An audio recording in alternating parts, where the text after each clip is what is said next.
వరధరం విష్ణు శశివర్ణం చతుర్భుజం ప్రసన్నవదనం ధ్యాయేత్ సర్వవిఘ్నోపశాంతయే అగజా ఆనన పద్మార్కం గజానన మహర్నిశం అనేకదం తం భక్తానాం ఏకదంతముపాస్మహే ఏకదంతముపాస్మహే. ఓం గజాననాయ నమః. ఓం వరసిద్ధి వినాయకాయ నమః. ఓం మంగళప్రదాతాయ నమః. ఓం పార్వతీ ప్రియతనుజాయ నమః. ఓం శ్రీరాధాయ నమః.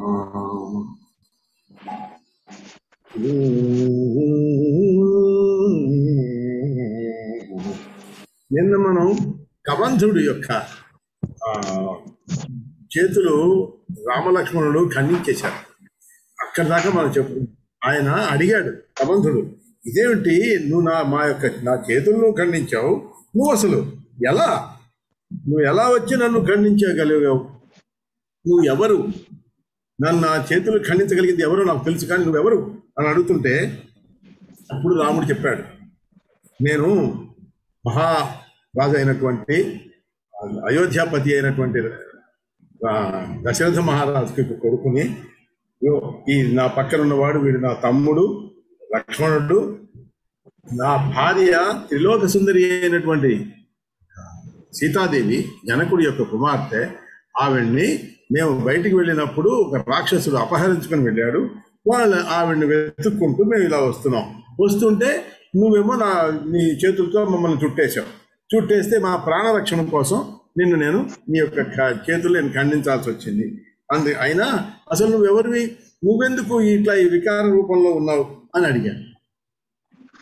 అయితే ఇదంతా మనం నిన్న చెప్పుకున్నాం. నువ్వు రాముడివే అయితే కబంధుడు అంటున్నాడు, నా యొక్క జన్మ ధన్యమైపోయిందయ్యా. ఎందుకంటే నేను పూర్వం రూప యవ్వన గర్వంతో ఉండేటటువంటి ఒక గంధర్వుణ్ణి, నేను ఆ బ్రహ్మతో గురించి నేను తపస్సు చేసి అవధ్యత్వం అంటే నేను మరణించడం, బాధింపడానికి వీలు లేనట్లు వరం నేను పొంది దాంతో ఎంతో గర్వం వచ్చింది. అందులో నా రూపం అద్భుతంగా ఉండేది, వరనారీ మనోహరుడు అంటే శ్రేష్టమైనటువంటి యువతులు కూడా నన్ను చూసి మోహించేవాళ్ళు అనమాట. అట్లాంటి వాడిని అవుతూ నేను సర్వలోకాలు సంచరిస్తుంటే ఒకసారి అష్టావక్ర మహర్షిని నేను చూసి ఆయన యొక్క వికార రూపాన్ని చూసి నేను నవ్వి పరిహసించేటప్పటికి ఆయనకి కోపం వచ్చి నన్ను రాక్షసుడిని కమ్మని, మళ్ళీ ఆయనే పాపం నా నమస్కారాలు విని, సరేలే నువ్వు దాశరథి త్రేతాయుగంలో అంటే పరమాత్మ అయినటువంటి శ్రీ మహావిష్ణువు వస్తాడు, దాశరథిగా జన్మ ఎత్తి వచ్చి నీ యొక్క యోజనం పొడుగుండేటటువంటి నీ చేతులు ఖండిస్తాడు, అప్పుడు నీకు శాప విమోచనం అవుతుంది, నీ యొక్క పూర్వరూపం నీకు వస్తుంది అని ఆయన శాప విమోచనాన్ని అనుగ్రహించాడు. సరే, అప్పుడు ఇంకేం చేస్తాం, నేను కింద పడిపోయి అలా ఉండదు, ఇష్టం వచ్చినట్లుగా నేను రాక్షసుడిని కదా సంచరిస్తూ ఒకసారి ఏమైందంటే, ఇక్కడ దాకా మనం చెప్పుకున్నాం, శాపా వినుర్ముక్తో భవిష్యసి యథా పురా ఇది శప్తో అహం అద్రాక్షం రాక్షసీ తనుమాత్మనః. ఈ రాక్షసి యొక్క అంటే రాక్షసుడి యొక్క వేషం ఏంటి, ఆ శరీరాన్ని నేను పొందాను.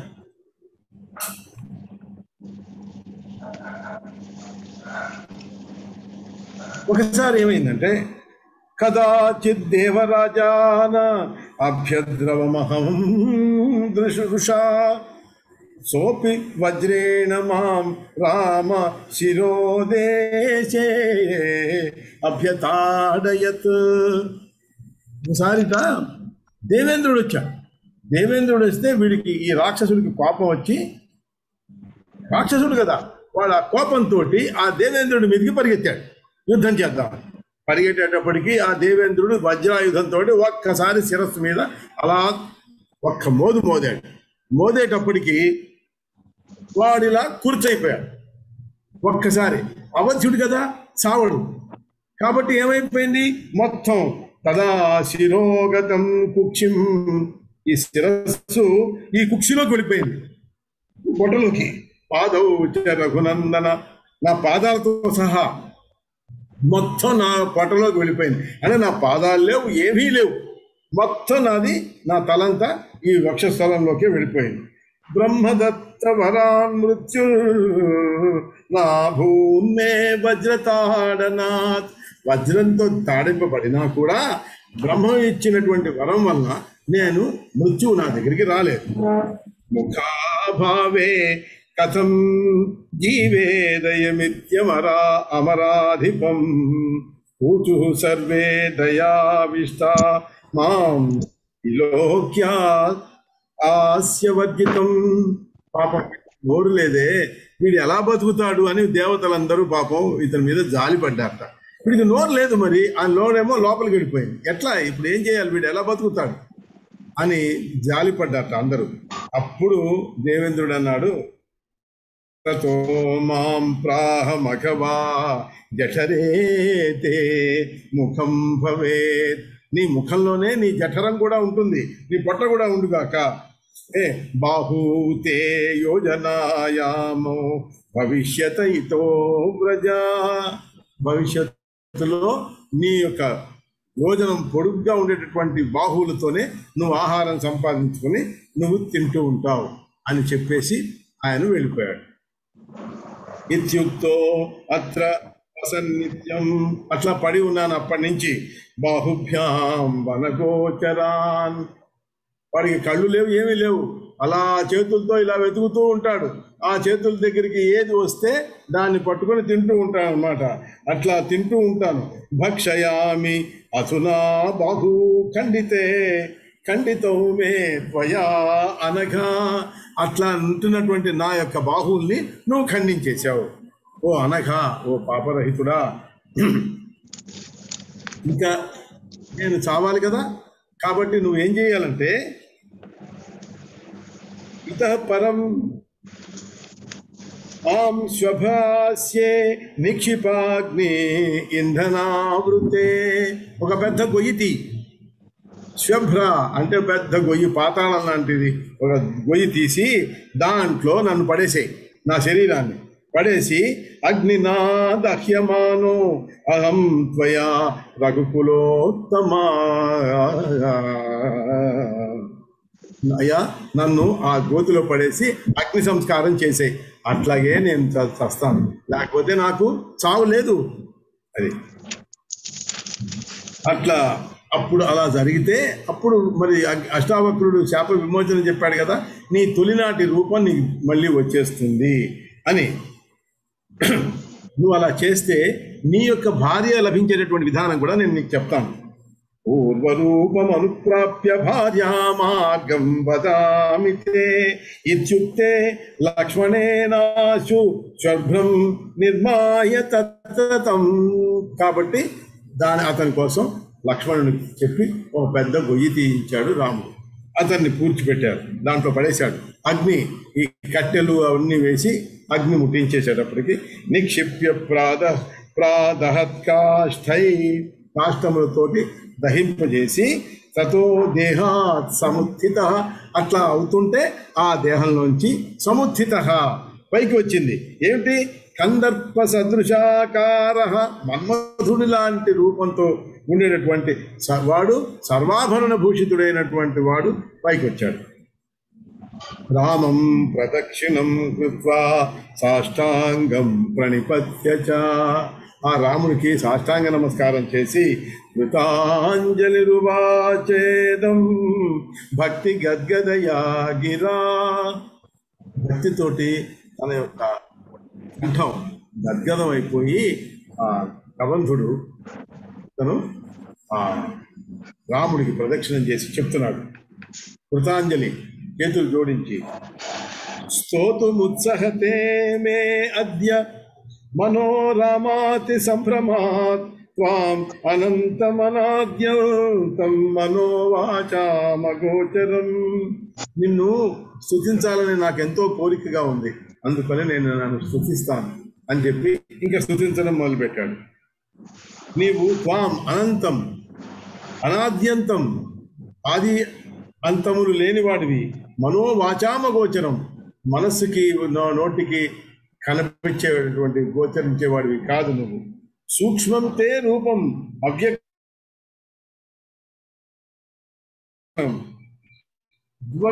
దృగ్రూపం ఇతర సర్వం దృశ్యం జడమనాత్మకం తత్కథం త్వాం విజానీయాత్ వ్యతిరిక్తం మన ప్రభువు.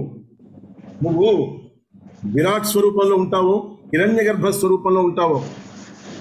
ఇవి స్థూల సూక్ష్మ శరీరాలు అన్నమాట. ఇవి ఏ శరీరంలో నువ్వు ఉంటావో అవి ఆ జ్ఞానమయ శరీరం నువ్వు దేంట్లో ఉన్నదో మాకెవ్వరికీ అర్థం కాదు. అలాంటిది అది చాలా యోగులకు కూడా దుర్భేద్యం, అది ఆయనకి దుర్జేయం, ఆయనకు తెలియదు, దుర్జ్ఞేయం, వాళ్ళకి అర్థం కాదనమాట. దానికి భిన్నంగా ఈ కనిపించేటటువంటిది ఉన్నదే ఇదంతా జడం, జనాత్మకం. మేము చూసేటటువంటి పైకి నుంచి కనిపించేటటువంటి అంతా అది ఏమీ కాదు, అంతా మిథ్యా అని చెప్తున్నారే. అంటే నాకు కనిపించేది నిజం కాదు అనమాట, అది మాయా స్వరూపం అది. కాబట్టి ఈ జడమైనటువంటి మా మనస్సుతోటి నిన్ను తెలియటం ఎలాగా? తత్ కథం త్వాం విజానీయాత్ వ్యతిరిక్తం మనః ప్రభో. కాబట్టి నీ గురించి మాకు ఎలా తెలుస్తుంది? ఈ జడ స్వరూపమైనటువంటి ఈ మనస్సుతోటి నేను ఎలా తెలుసుకోగలమయ్యా? ఇంకా ఆరోప్యతే అజ్ఞానవశా నిర్వికారే అఖిలాత్మనే హిరణ్య గర్భస్థే సూక్ష్మం దేహం స్థూలం విరాట్ స్మృతం. ఈ అజ్ఞానవశ నిర్వికారుడైనటువంటి పరమాత్మ, అతనికి ఏ వికారాలు అంటే ఏ గుణాలు, నిర్గుణుడైనటువంటి ఆ పరమాత్మ అతని ముందు మనం అజ్ఞానవశంతో ఈ సమస్త జగత్తుని ఆరోపిస్తుంటాం. ఇదంతా నీ స్వరూపం, అది ఇది అని మనం చెప్తూ ఉంటాం. కానీ నిజానికి రామ, నీ సూక్ష్మదేహమే హిరణ్య గర్భుడని, స్థూలదేహమే విరాట్ అని చెప్తారు పెద్దవాళ్ళు, చెప్తారు జ్ఞానులు చెప్తారు. ఈ భూత భవిష్యత్ వర్తమాన రూపంగా కనిపించేటటువంటి ఈ జగత్తంతా అంటే ఎక్కడ కనిపిస్తుందో అంటే ఇదంతా కనిపించడం అంటే మనకి స్థూలంగా ఎదురుగుండా కనిపించడం కాదు, భావనామయమైనటువంటి రూపం అన్నమాట ఇది. ఈ సూక్ష్మ రూపం హృదయ కమలంలో ధ్యానించడానికి అర్హంగా ఉంటుంది. కళ్ళు మూసుకొని ఒకసారి నీ మనస్సుని పూర్తిగా నీ యొక్క ఆ లోపల ఉన్నటువంటి ఆ విరాట్ స్వరూపానికి, ఆ హిరణ్య గర్భుడైన అనేటువంటి ఆ సూక్ష్మ రూపాన్ని తలుచుకుని కనుక నువ్వు మనస్సులో ధ్యానించగలిగితే, అక్కడ కనుక నువ్వు నిలుపుకోగలిగితే, అక్కడ నీకు కనిపించేది ఏమిటి? ఆ స్వరూపం. అదే అర్హం, దాన్నే నువ్వు చూడగలవు. ఆ స్వరూపాన్ని నీకు కనుక కనబడితే ధ్యానించే వాళ్ళకి ఆ స్వరూపం నీకు శుభం చేకూరుస్తుంది.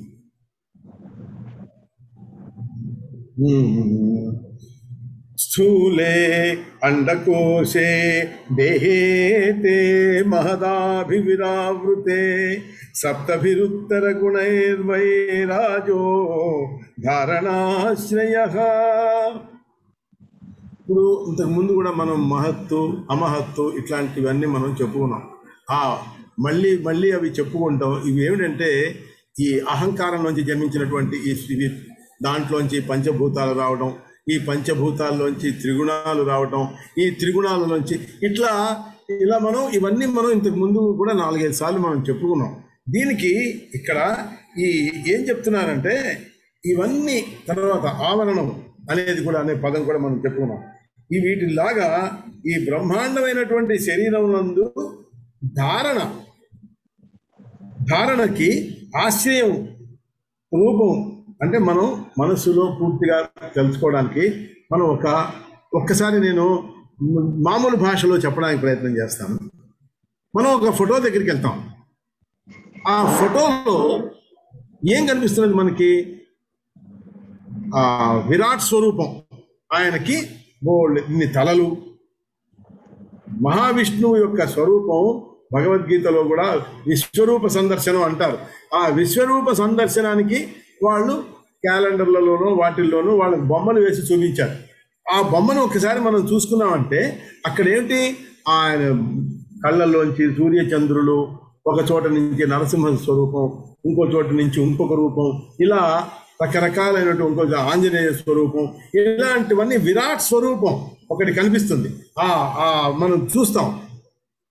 దాన్ని ఒక్కసారి నీ యొక్క మనసులోకి తెచ్చుకో, దాన్ని ధారణ చేసుకుంటే ఇప్పుడు నీకు మనస్సులోకి ఏం కనిపిస్తుంది? ఆ స్వరూపమే కనిపిస్తుంది. నువ్వు నువ్వు ఏ స్వరూపాన్ని నువ్వు మనస్సులోకి పెట్టుకోగలుగుతున్నావో ఆ స్వరూపాన్ని నువ్వు పెట్టుకో, ఈ విరాట్ స్వరూపాన్ని నువ్వు పెట్టుకో. ఈ కబంధుడు చెప్పేటటువంటి మాట అది. ఇప్పుడు అలాంటి స్వరూపాన్ని పెట్టుకో. నువ్వే మోక్ష స్వరూపుడివి. 14 లోకాలని నువ్వు సృష్టించిన వాడివి నీవే. ఇవన్నీ ఏమిటి? ఇంకొకటి, ఇప్పుడు మీకు ఇప్పుడు చెప్పినటువంటి బొమ్మ ఉంది, ఈ విరాట్ స్వరూపం యొక్క దాన్ని మనం ఒక అత్యద్భుతమైనటువంటి చిత్రకారుడు గీశాడు. దాంట్లో అన్ని అవయవాలు ఆయనకి ఆ స్వరూపం మానవ శరీరం లాగానే కనిపిస్తుంది కదా. ఆ మానవ శరీరంలో ఉన్నటువంటి అవయవాలు ఉన్నాయి. నీ కళ్ళేమిటి, నీ ముక్కేమిటి, నీ చెవులేమిటి, నీ నొసలేమిటి, నీ ఇవున్నాయే ఇవేమిటి, నీ రోమాలేమిటి, ఇవన్నీ కూడా చెప్పాను. ఏమేమిటో అది చక్కగా ఇప్పుడు నేను చెప్పడానికి ప్రయత్నం చేస్తాను. నీ అవయవాలు ఏమిటి? పాతాళం నీ పాదం మూలం, అంటే నీ పాదాలు. ఇప్పుడు నువ్వు ఈ శరీరాన్ని మీరు ఊహించుకోండి. ఇప్పుడు ఈ శరీరంలో ఈ పాదం మూలం ఏమిటి? పాతాళం. 14 లోకాలు ఉన్నాయి కదా. ఏమేమిటా 14 లోకాలు? పైగా ఊర్ధ్వలోకాలు, అధోలోకాలు. అతల వితల సుతల రసాతల, అతల వితల సుతల మహాతల రసాతల పాతాళ, ఇంకా ఇంకొక లోకం ఉంది మహీతలం, ఆ తలం. ఈ మొత్తం ఈ 7 లోకాల కిందకి ఉన్నటువంటి 7 లోకాలని ఎలా ఇస్తున్నారో చూడండి. అది పాతాళమే అన్నిటికంటే కిందది, అది నీ పాదమూలం. మహాతలం మడమలు, రసాతలం తలాతలం, ఈ రెండునే కదా. ఈ రెండును చీలమండలం. సుతలం మోకాళ్ళు, వితలం అతలం తొడలు. తర్వాత కటిభాగానికి వెనుకగా, అంటే ఈ కటిభాగం అంటే నడుము, ఈ నడుముకి వెనుకగా కిందికి ఉండేటటువంటి జగన ప్రదేశం అంటే నితంబం అంటాం, పిర్రలు అన్నమాట. అవి మహీలోకం. తర్వాత ఇంకా పైకి వెళ్తున్నాం. ఇంకా మనం భువర్ సువర్ లోకాలు ఉన్నాయి కదా. ఇంకా మనం పైకి వెళ్తున్నాం. ఇది భువర్లోకం అంటే ఏంటి? నభోలోకం. ఇవి నాభి, బొడ్డు. నభః అంటే ఆకాశం కదా. ఆ భువర్లోకం అన్నమాట. అంటే ఏంటి? స్వర్గలోకానికి భూలోకానికి మధ్యలో ఉన్నటువంటిది భువర్లోకం. ఈ భువర్లోకం నాభి అన్నమాట. స్వర్గలోకం అంటే స్వర్లోకం అంటారే, భూర్భువ స్వహ. ఆ స్వహ అనేది ఆ స్వర్గలోకం. అది జ్యోతిర్లోకం, అది వక్షస్థలం. ఇదంతా ఎవరికి? విరాట్ స్వరూపుడికి వక్షస్థలం. మహర్లోకం కంఠం. జనోలోకం మొత్తం ఈ వదనం అంతా జనోలోకం అన్నమాట. తపోలోకం నొసలు. సత్యలోకం బ్రహ్మ ఉంటాడని అనుకుంటామే, ఆ సత్యలోకం అన్నిటికంటే పైది, అది మస్తకం. అంటే మొత్తం తల, ఈ కపాలం పైనంతా ఉన్నదంతా కూడా అది సత్యలోకం. అంటే 7 14 లోకాలు వచ్చినాయి. ఈ 14 లోకాలు ఇది శరీరంలోనే ఉన్నాయి. అంతేకాకుండా ఈ ఇంద్రుడు, మిగిలినటువంటి వరుణుడు, అగ్ని, ఇలాంటి లోకపాలకులందరూ ఉన్నారే, వీళ్ళందరూ నీ బాహువులు. నీ చెవులేమిటి? దిశలు, దిక్కులు. ఈ అశ్విని దేవతలు నాసిక, అగ్ని ముఖం. రామ,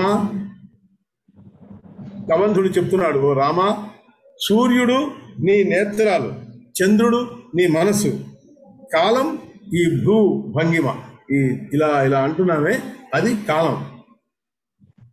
బృహస్పతి బుద్ధి. ఓ నిర్వికార, ఇప్పుడు బుద్ధి అని చెప్తూ మళ్ళీ నిర్వికార, వికారములే లేనటువంటి వాడ. చంద్రుడు నీ యొక్క మనసు అని చెప్పుకున్నాం కదా. రుద్రో అహంకార రూపస్తే నా చందాంశితే అవ్యయ.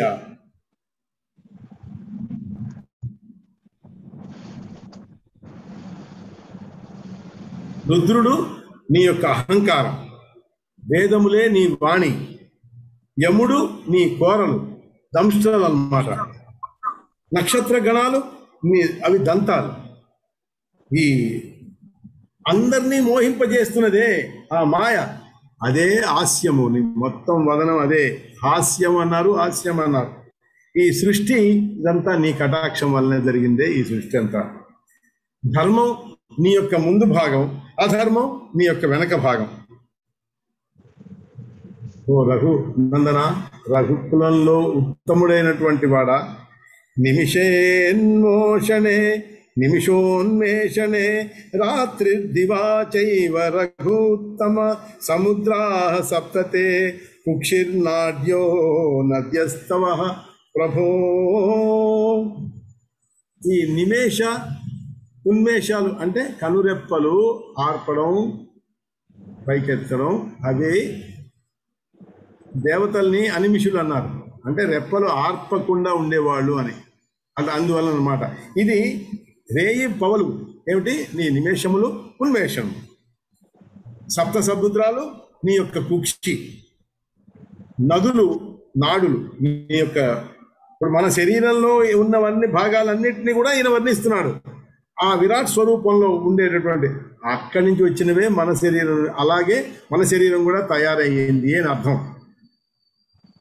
నదులు నాడులు ప్రభు, వృక్షాలు చెట్లు అవి ఔషధాలు, అవన్నీ నీ రోమాలు.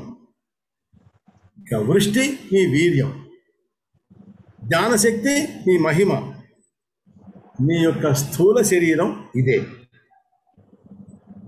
ఎవరైతే ఈ స్థూల శరీరాన్ని నీకు మనసులో స్థిరంగా ఉంచుకుంటారో అతడు ఏమాత్రం ఆయాసం లేకుండా అనాయాసంగా హాయిగా ముక్తుడైపోతాడు. ఆ తర్వాత ఆత్మకి పొందదగినవి ఏమీ లేవు. ఇంకేముంటాయి? అన్ని తను ముక్తి అయిపోయిన తర్వాత ఇంకా ఆత్మే ఆ పరమాత్మలో లీనం అయిపోయిన తర్వాత ఇంకా పొందడానికి ఇంకేం ఉండదు. కాబట్టి ఓ రామచంద్ర ప్రభు, నేను ఆ స్థూల రూపాన్నే సర్వదా చింతిస్తూ ఉంటాను. యదస్మిన్ స్థూల రూపేతే మనః సంధార్యతే నరైః అనాయాసేన ముక్తి స్యాదతో అన్యన్నహి కించన. అతోహం రామరూపంతే స్థూలమేవా అనుభావయే యస్మిన్ ధ్యాతే ప్రేమరసః సరోమపులకో భవేత్.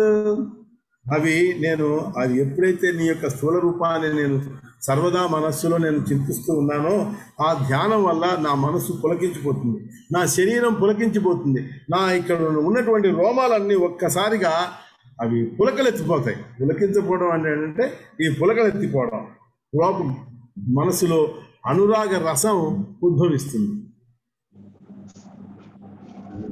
తదైవ ముక్తి స్యాద్రామ యదా తే స్థూల భావకః తదస్యాస్తాం తవైవాహమేతత్ రూపం విచింతయే. ఎవరైతే నీ యొక్క విరాట్ రూపాన్ని ధ్యానిస్తాడో అతనికి వెంటనే ముక్తి కలుగుతుంది. అది ఇందాక చెప్పాడు, మళ్ళీ చెప్తున్నాడు ఆయన. అయినా ఎందుకు మళ్ళీ ఇది చెప్పాడు అంటే, ఎవరైతే ఆ విరాట్ స్వరూపాన్ని ధ్యానిస్తాడో వాడు వెంటనే ముక్తి చెందుతాడు అని చెప్పి, అయినా నాకొద్దు ఆ ముక్తి, నాకు ఆ ముక్తి యొక్క ఆవశ్యకం లేదు. నేను ఎల్లప్పుడూ నీ యొక్క ఈ రామ శరీరాన్నే, రామ రూపాన్నే నా మనస్సులో చింతిస్తూ ఉంటాను. నా మనస్సులో ఎల్లప్పుడూ ధనుర్బాణధరం శ్యామం జటావల్కలభూషితం అపీచ్య వయసం సీతాం విచిన్వంతం సలక్ష్మణం. నా మనస్సులో ఎలాంటి రూపం ఉంది? ధనుర్బాణధరుడైనటువంటి